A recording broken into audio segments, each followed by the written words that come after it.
All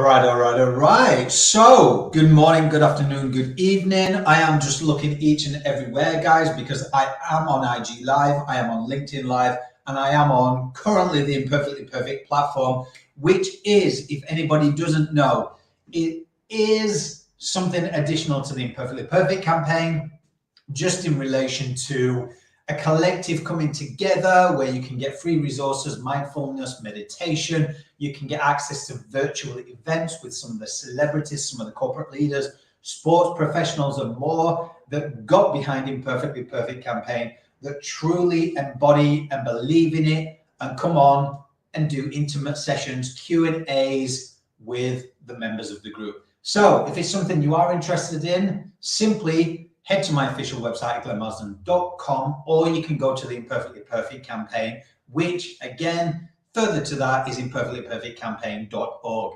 Now, the reason why I'm jumping on is, as I do each and every single day, I know it is early in the morning, predominantly for the UK people. I know some of the US people are probably sleeping. However, people in the US don't tend to sleep. Australia is coming up at 6:30, and New Zealand, where a lot of my network are, probably what, 6, 7, 8, 8:30. So you'll be getting ready, settling down for your evening. So the thing about this is, if there's one person that turns on and I can impart a little bit of wisdom or something from my journey, then I've done my job. And I want to start off by saying that, because a lot of people say that, and it does sound so redundant at times if you don't mean what you're saying. And what do I mean when I say that? There's never no judgment, because I also want to touch upon that, this competing, comparing, and judgment towards everything. Human nature, we tend to judge something, whether it's good or bad. We just need to become more mindful. And when I do talk about this, if I can make impact to one person, how much do people truly, do they honor that?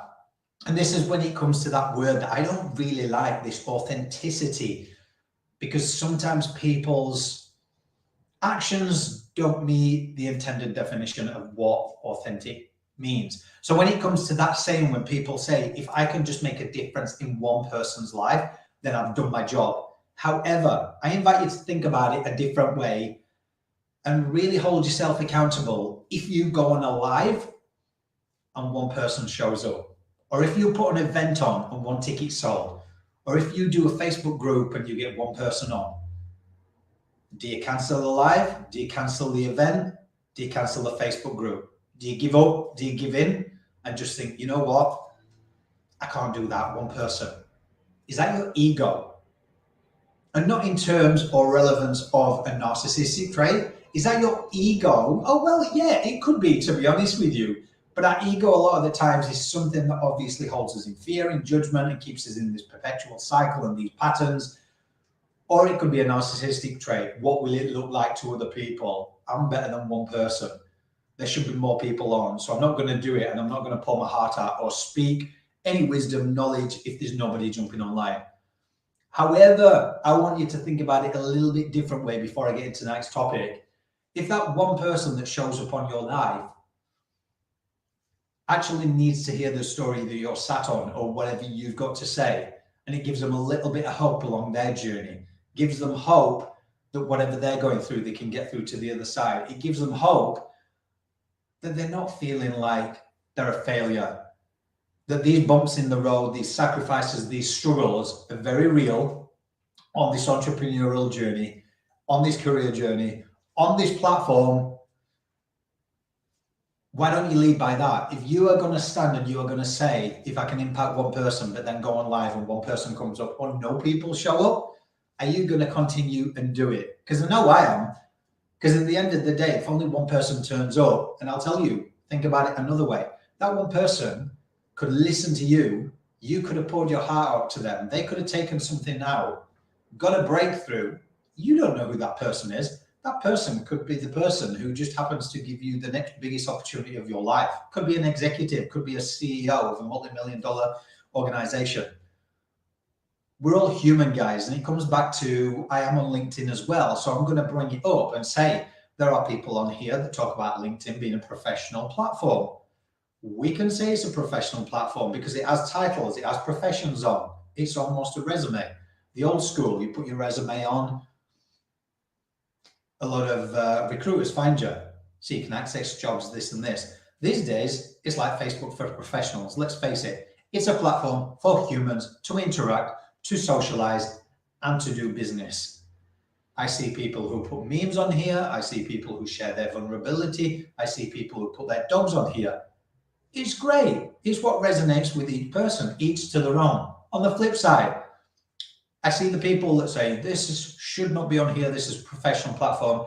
The same people who compete, they compare, they make judgment of people that are pitching them. They make judgment on people that tag each other, judgment that certain things shouldn't be on a platform like this. Each to their own, each to their own. But it's a platform, let's face it. It's a social platform for humans to interact. And what is business built on? To me anyway, it's built on relationships, integrity, trust, morals. Because if someone's pitching me, I want to know that they've taken the time to find out about me, build a relationship. Because I always say the ones that do reach out in the back end and they do pitch me, I will have a good laugh with them. In all honesty, if I've got 5 minutes of my time spare and I can make someone's day and turn that conversation around, and the amount of clients I've actually taken from doing this, I've questioned why they've gone straight into a pitch.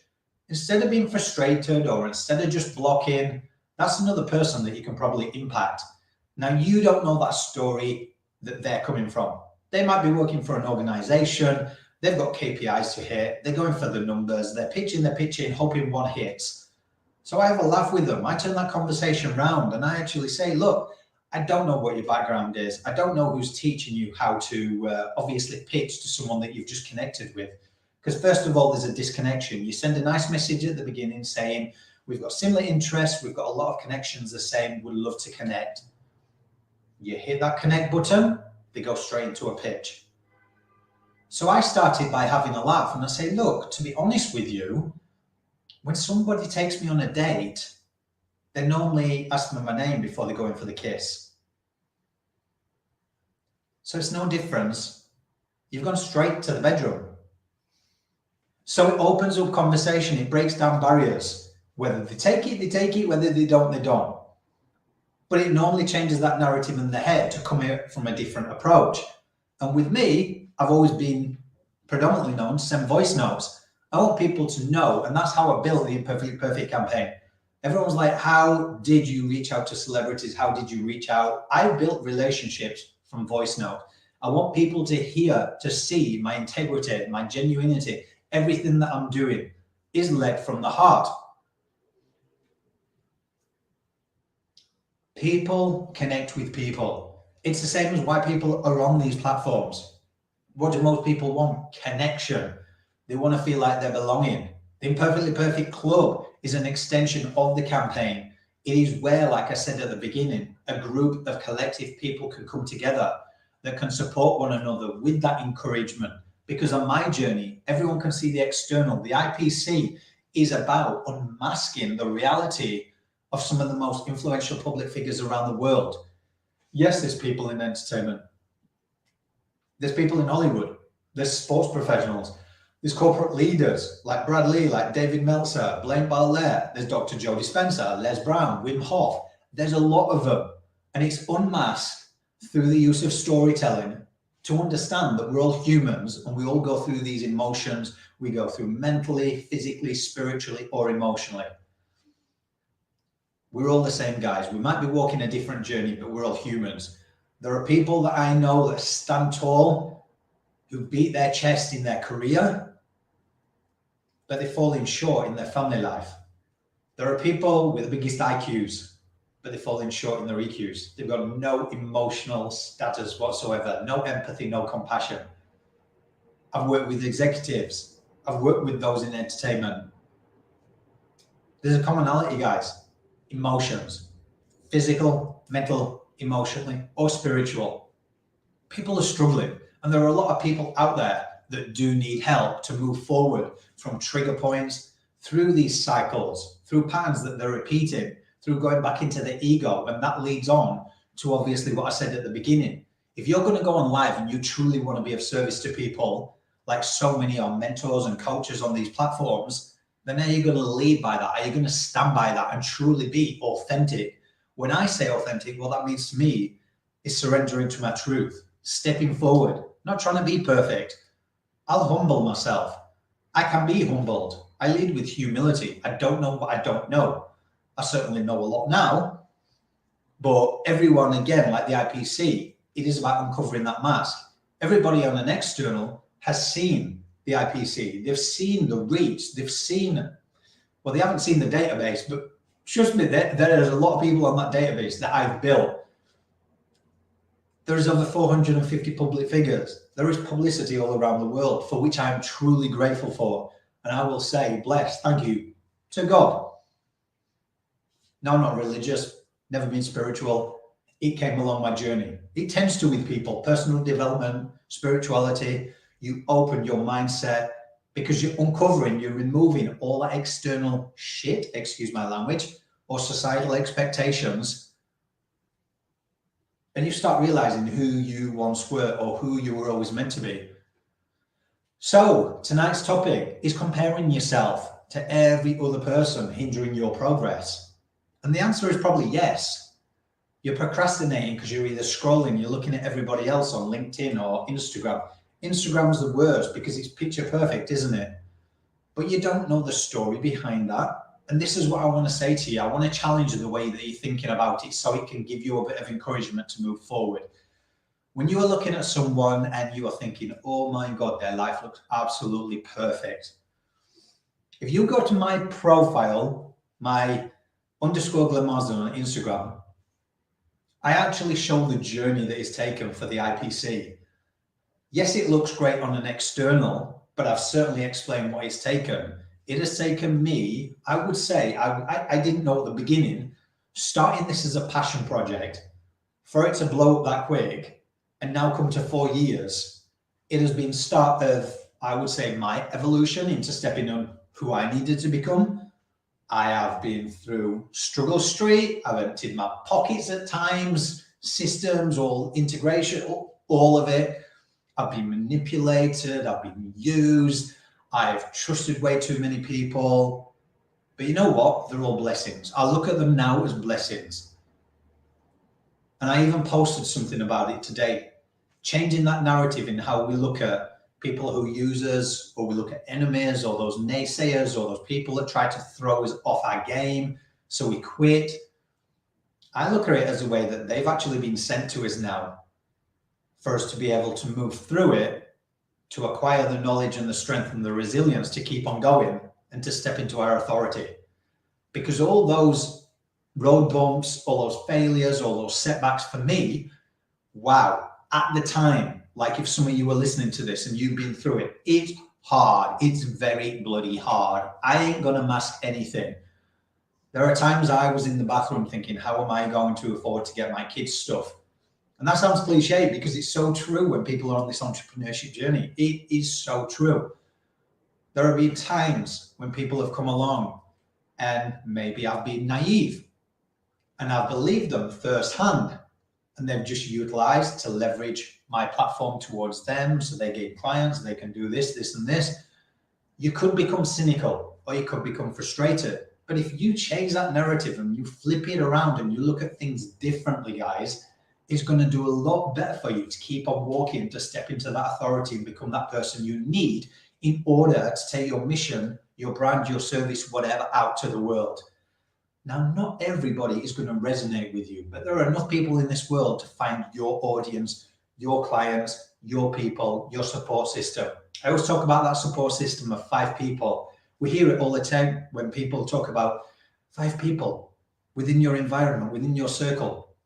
Get around those people with the highest IQ so you can learn from them. Get around those people with the most amount of financial success so you can learn from them. Okay, I agree to an extent. However, along my journey and being put in front of some pretty amazing people and looking at who they associate with, there's a mix. The commonality between all that mix is that they've all got values, integrity. When those people are struggling, they're the first ones there for them. When they're winning, as you would say, they're cheering the loudest. But what do we see when people are on this journey, this ladder? Unless you learn to rediscover who you are, or you remove this comparison, this competing, and this judgment, you're holding yourself in these patterns, this perpetual cycle of just moving forward and going and going and going. And the amount of times that people hold on to scrolling. Now, I'm no different. My story from making the IPC was I sadly lost a friend to suicide. He was posting highlight reels. 6-7 years ago, I went through my bout of depression because I went through body dysmorphia. I was comparing myself to living in Sydney, Australia, thinking I wasn't enough, comparing myself to other people on the beach who looked, or what I thought looked like they had a beautiful body. When I started opening up about that, it was resonating with people. The amount of people in fitness that wanted to know my story, that understood that that's what they were going through. It opened conversations up. I lost a friend to suicide. It opened conversations up. I wanted to make a difference. I wanted to challenge the narrative. I didn't want to go anywhere next to being funded because I didn't want to have to adhere or listen to other people telling me what I had to do just to get funding. I wanted this to be grassroots, and it has never changed for 4 years. Has it been hard because of that, of not being funded? Yes, it bloody has. I'll be truthful. Maybe if I'd have got funding from something, it would have been easy. But you know what? It wouldn't have shown me what can be achieved if you keep on living your truth, stepping forward, bringing people together who collectively are resonating with other people's stories. And now we're at a point where we've already impacted over 8 million lives. We've got a book coming out in November. We've just launched the Imperfectly Perfect Club. We've got the podcast with the likes of Jodie Spencer and all these people, and the download's amazing. All organic reach. So that goes to show me no Facebook ads, no Google Analytics, none of that. I just walked each step of the way, putting one foot in front of the other.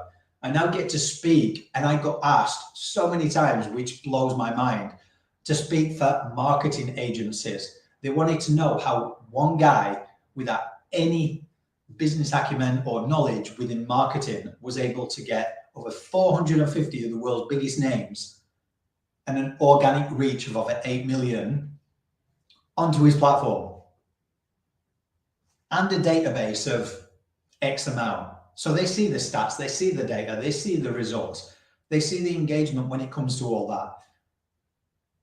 Now, these are guys that are making and turning over a big income a year through their company, and they're hiring me to go and speak. So you can imagine that self-belief went from there to there, which is great.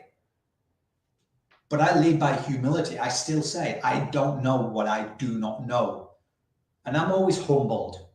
If you're not allowing yourself to be humbled or lead by humility and thinking you know better than everybody else, there's so many coaches or mentors on this platform, and I see it all the time. And there's this comparing, competing, and judging for clients, and this, that, and the other.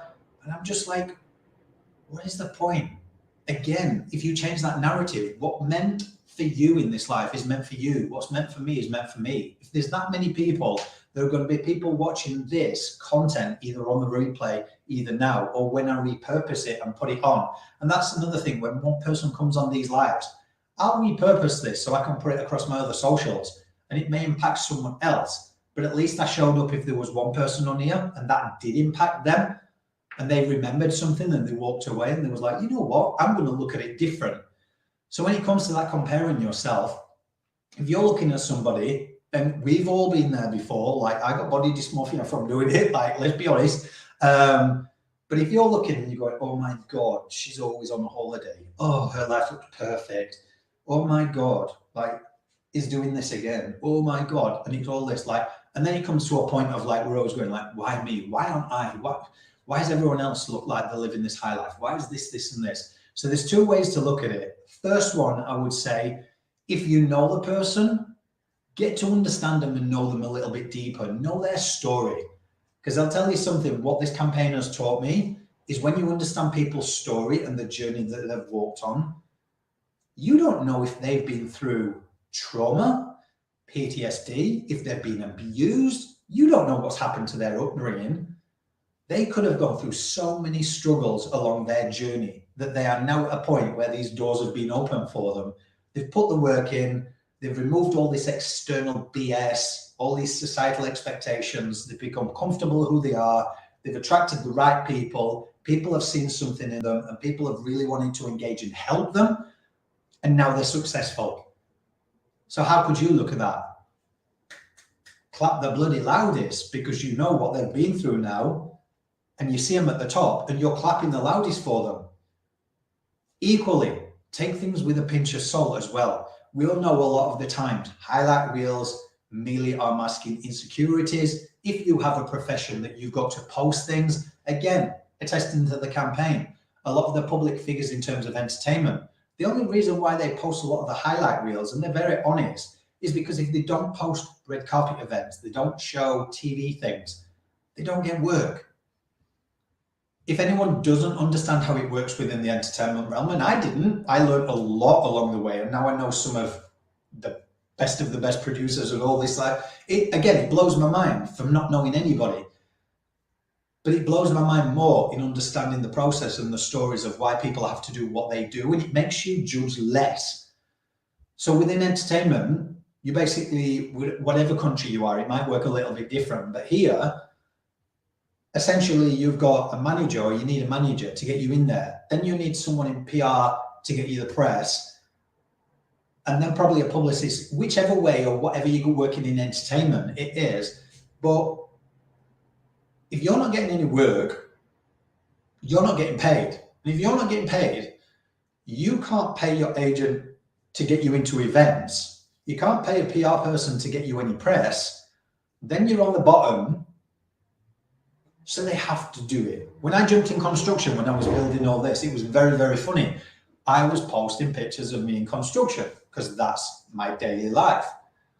Now I'll post pictures when I'm promoting something, or we're doing the IPC, or we're doing group lives, or I'm doing my group coaching, or whatever it is. So people can see what I do. Again, those highlight reels sometimes are attesting to what we do.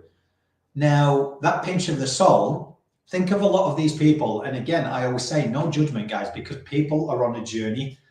And this is what I say when there's people who really judge those people that pitch them, or they judge them for tagging each other. Hey, when I started on this platform and I used to see people tagging each other, I was like, oh, is that the way it works? I used to tag tons of people on here. Did anyone say anything to me? No. But sometimes I see other people pulling other people and then mention it as snide remarks on lives and things like this, just going, oh, we know the ones that tag people. And I've pulled a couple of people up in nice, and I'm just like, you know what? Are you perfect?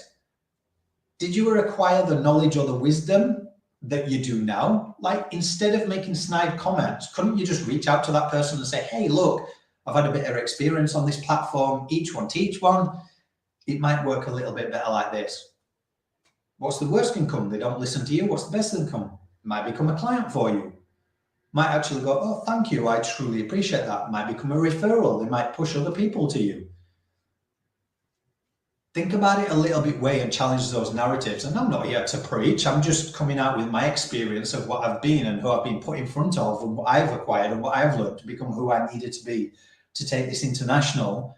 And now I sit in boardrooms in front of people, and I've had to work through a lot when it comes to self-belief, working class family back home, amazing family life, brought up, everything like that. But at the end of the day, it was still working class family, and then this thing around money. So I had to work around that. Then I had to break through barriers when it came to that. Then I was comparing myself like a lot of people do, and it was holding me back until I started removing all that. And again, it sounds cliche sometimes because there's so many people who talk about it when it's like your personal development, this, that, and the other. But I'm also here to say that you can be resourceful, guys. When people say to me, how did you manage to take that big? And I say, well, you know what? I did empty my pockets at times, but in terms of the platforms that I was utilizing, was able to do this, and this.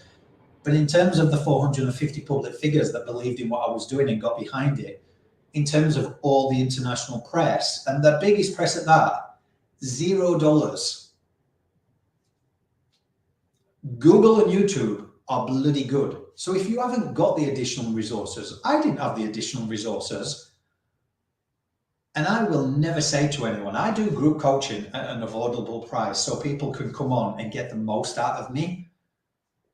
I go to the masses so it accrues and gets bigger. I don't need to put the big packages on. I'll get paid that when a marketing firm or somebody wants me to go in and pour my knowledge into a marketing firm that's already making the money. So I always laugh and I always say, you know what, I want to be predominantly known like Robin Hood, taking from the rich, giving to the poor, which in turn is basically getting paid from the big organizations who are turning over profit and helping the people aren't. So we all need to live, we've all got businesses, but if I can put a low cost and I can impact more people with what's placed on their heart so they can acquire the knowledge or uncover all that crap that they've got on top of them to go and help other people, then so be it. And you can check that out if you want to go to the Game Changers, which is through the Imperfectly Perfect Club. The link's all there, guys. You can check it, but the only thing I say when it comes to my stuff is you've got to feel it. So if you're listening, you're resonating with this and you want to check out more, it's an energetic exchange. This is what I've learned a lot. People buy into people. Relationships have to be formed and built. When I see people that they say they want to help people and then there's this big price packet on the top, all I say to people is do your due diligence. If you're going to be paying a lot of money, then ask, is that the only fee you're going to be paying? Because if people then start talking about, well, you need Facebook ads, sponsored posts, you need this, the analytics, you need this, this, and this, that might be a few thousand more. That could have been told before you even sign up with that person. You might not be able to afford that, but you can be resourceful. If I turn around and say I'm one of the most resourceful people in the world, like, you could either laugh or you could either say, okay, bloody hell, at least I've learned something. So a few tips that I've done as being resourceful. When I didn't have additional funds, guys, I was on Google, I was on YouTube. I jumped in construction and left my career so I could build the Imperfectly Perfect campaign. I was doing 12 to 14-hour days, 6 days a week as a laborer. And one thing I will say to people on LinkedIn is never judge a book by its cover. Because when I was on construction and people didn't give me the time of the day because I was posting pictures when I was covered in shit, you didn't bother to look into me or what I was doing. You came in on a part of the chapter of my life when I was in construction because I was building what I was building to help other people. Had you have come in and not judged and seen those pictures, thought, oh, I want to know the story behind this guy. Why is he on LinkedIn as a laborer? Not many laborers jump on LinkedIn. What's the story here? Then you would have seen that was connected to some of the biggest names that could potentially help your business. But you judged, you made judgment. And I always say, especially during the pandemic, when I jumped in construction, I worked with several guys and one stands out. His name was Tony.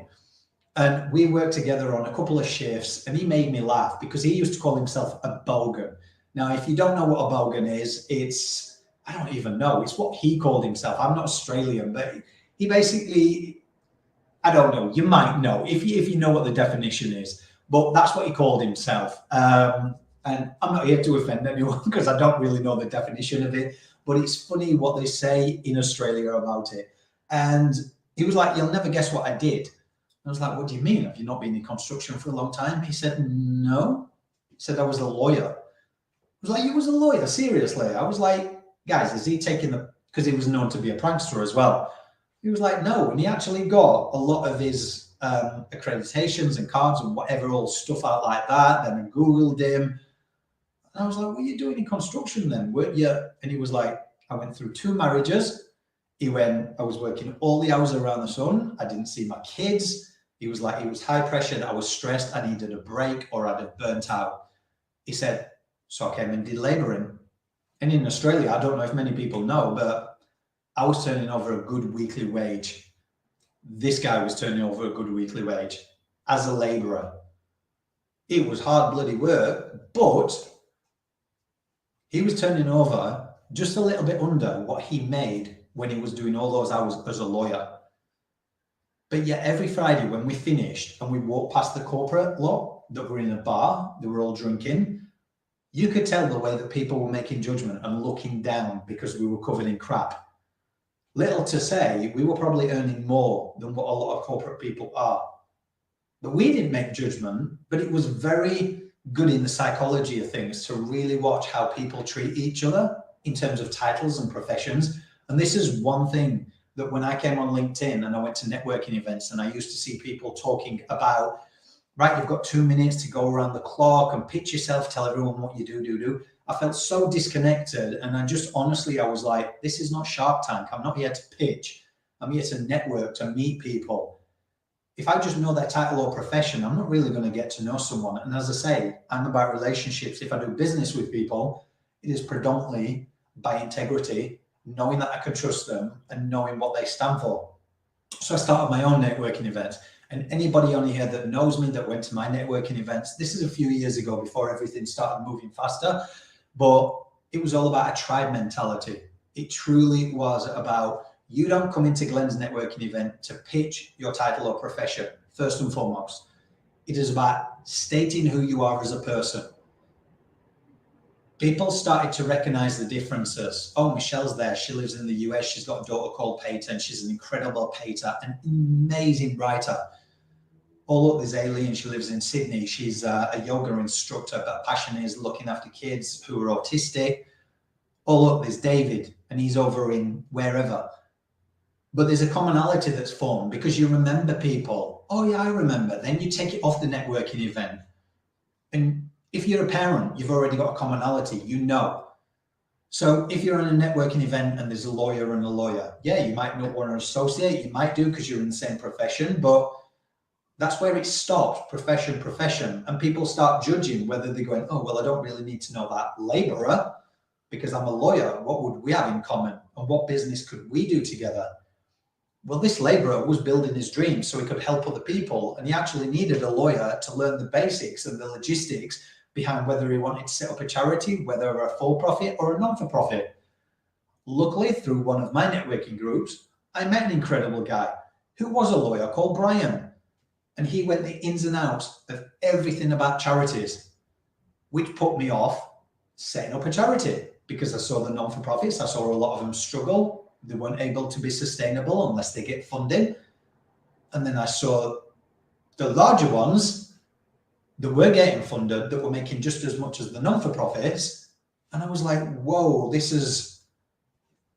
So I set it in the middle and I stepped back and I had a lot of people going, so what are you, Glenn? Are you a for-profit? Are you a profit? And I was like, whoa, back off. Like, this has just grown so big and I'm just learning along the way. Like, this is coming, this is coming, this is coming. And I was like, I'm taking on this process. I'm learning. It's making me grow. I was a manager of health clubs. My profession for 25 years was in health and fitness, group fitness, jumping on stage, chatting to people, personal training, running clubs.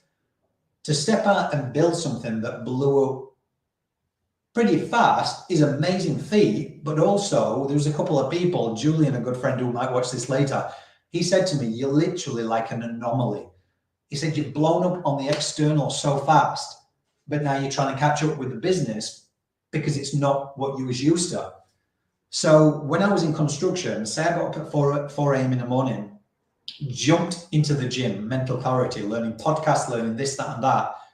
Got on the site at 6 a.m., stayed there till 6 p.m., got home at 7 p.m. after catching the bus home, spent an hour with the wife and kids. They went to bed, stayed on the computer till 12 o'clock at night or 1 o'clock in the morning.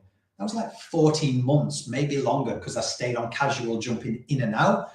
And then I started, because there was naivety in me. When you're compassionate and when you're empathetic, even as a guy, you want to help people. People were seeing what I was doing. People was coming to me going, how did you do that? How did you do that? And me being me, I was like, it's common sense. It's not to a lot of people, but I'd acquired the knowledge and I was passing it on. Then I was like, hold on a minute, Glenn. There's people who are charging $5,000 to $10,000 coaching and mentoring, and they've not achieved half of what you've achieved. You're a bit silly here. You're giving people the knowledge so they can go and build their businesses. And then you're jumping back in construction and doing 12 to 14 hours, as well as doing everything else. And you're sacrificing time with your family. So it was lessons. We're always evolving. We're always learning these lessons. But you know what? I'm grateful for them, because if I didn't, then I wouldn't have understood that. So that's when I started predominantly doing coaching and then group coaching and then mentoring on the side. But I don't call myself a coach or mentoring. Sometimes I'll put mentoring, but I'm Glenn at the end of the day. because I want people to connect with me. And if I've got the ability to actually touch your heart and get that person from out that you've always meant to be and get them doing what they're supposed to be doing instead of competing, comparing, or judging, then that's my job. So that comparing thing, it's just hindering so many people looking at people. So there's two things, like I said, if you get to know people's story, then it'll make you realize what they came from to where they are. You'll start clapping the loudest for those people. And then there'll be no judgment there, because you'll be like, they deserve it. And you know what? Maybe I've gone through a traumatic experience, abuse, whatever my story is. And now I'm getting towards that point. Well done. I deserve it. And there's going to be people cheering for you. There's always going to be this evolving social media craze where people think this and this. And some of the people, like one of the guys, so I must admit, this judgment thing, at first, when I started this, everyone can evolve. And I will state this, I do see this on LinkedIn. It's almost like people are allowed to evolve unless they've got a platform. Gary Vee is somebody that when I interview him for my podcast, and he's coming, I will merely say thank you. Because if it wasn't for him, I saw him 4 years ago talking on YouTube. Serendipitously, it just popped up when I was just spending the evening. I was watching those bloody programs that get you down the rabbit hole, the YouTube, the America's Got Talent, Britain's Got Talent. And then there was like this interlude, and it was like this advertising thing. And I clicked on it, didn't know who he was, thought it was crass, it was swearing, then loved it. And all that stuck out to me was he said 1% of people will listen to what I've got to say and they'll implement it. They'll take the opportunity, they'll jump feet first. 99% will be writing notes, they'll have the intentions, they'll get home, they'll forget about it, a day will go past, a year will go past, they'll be back in the same convention room listening to me saying the same bloody thing. That thing for me stuck with me, and I was like, right, I don't know what I don't know, I'm going to walk forward, I'm going to learn, I'm going to implement, learning organically marketing, how to utilize social media, how to leverage it, how to integrate it, knowing what works, what doesn't work. I mean, at the moment, there's so many experts that are talking about engagement and likes and all this. So I will tell you for free, again, and it sounds weird to say, but the people that I now know who teach me a lot of this stuff, and they pour it into me for free. So if I can pass something on and it helps somebody, because people are on this social media comparing thing and they're getting caught up on these followers and these likes and this engagement thing. Trust me when I say it isn't followers or likes that is really winning the game these days. It's a transaction of how long you can keep people on a platform. At the end of the day, it's a business. So the longer you can keep people engaged on your platform, which is why the video format is coming through. A lot of people don't like doing videos, but you'll see them now. They're doing reels, they're utilizing other people's voices, they're doing this, that, and the other. Some people hate being on social media, but they know they have to do it for the brand service, credibility, all that kind of jazz.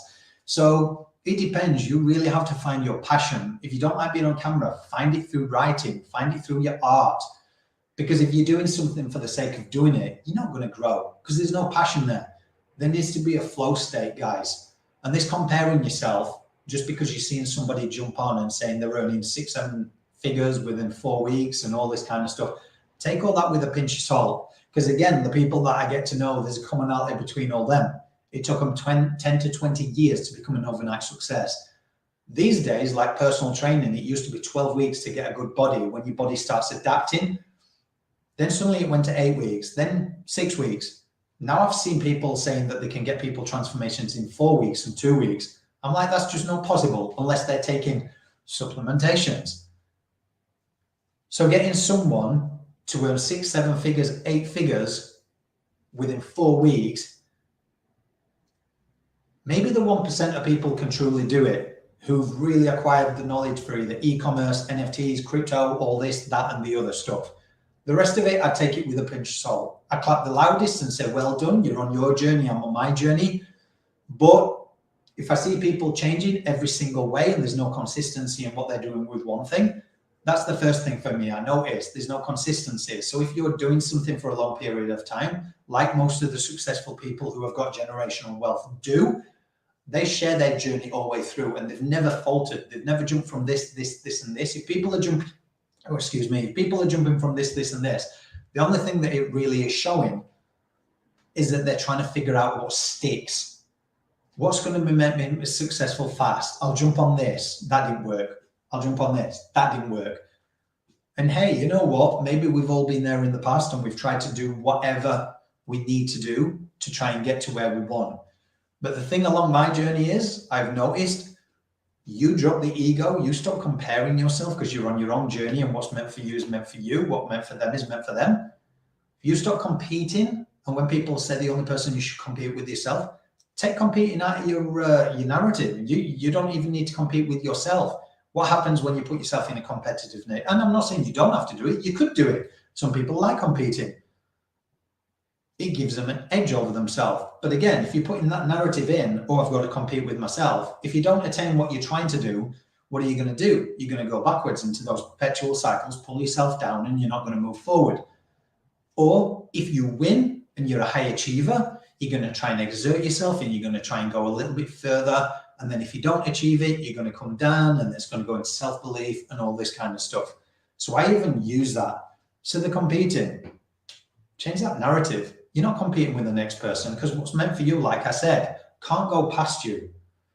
And then the judgment thing, like I said, learn people's stories. The other flip side of it, these people that are all suddenly millionaires, two-time millionaires all over, like, do your due diligence.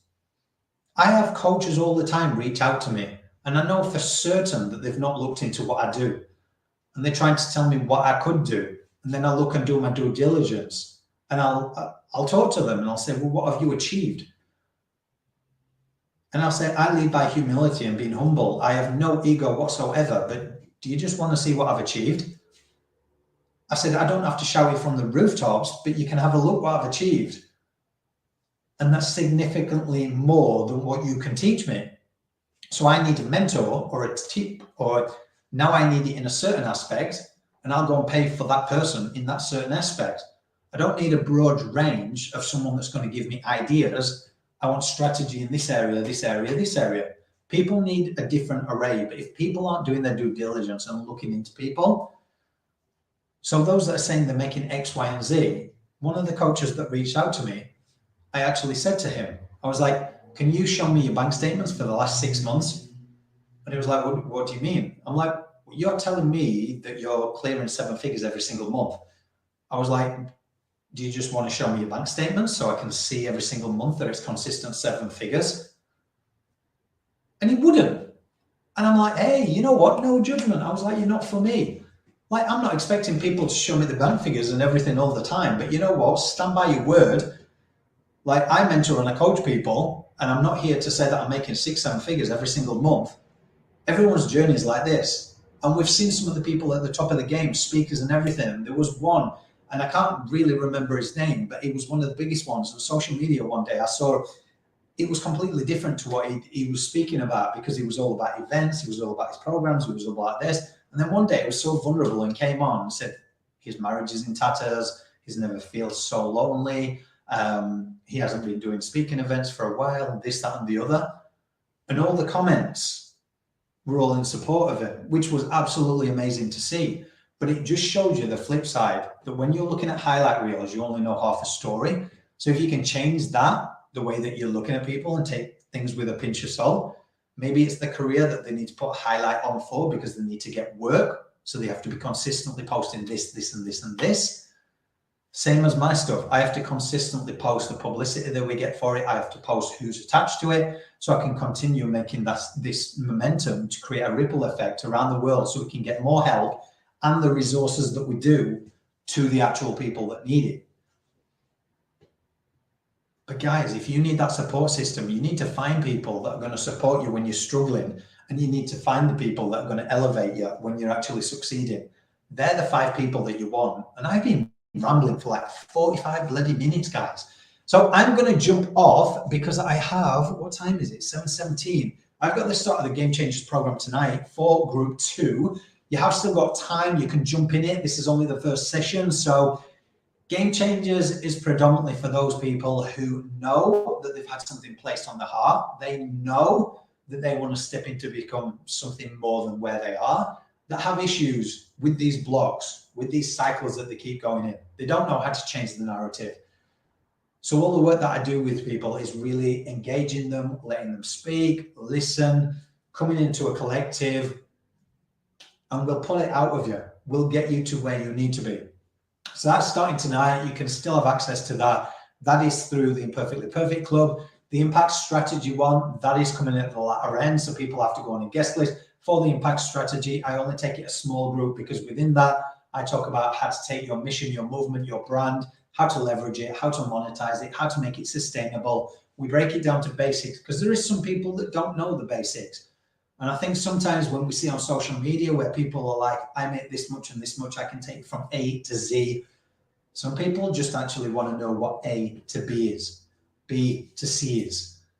So first of all, I want to know where you are with finances. You don't have to divulge everything, but I want to know how much you need to earn to make it sustainable for whatever your living costs are, and how much we need to make in terms of accruing more. What does that equal in terms of customers or clients for you?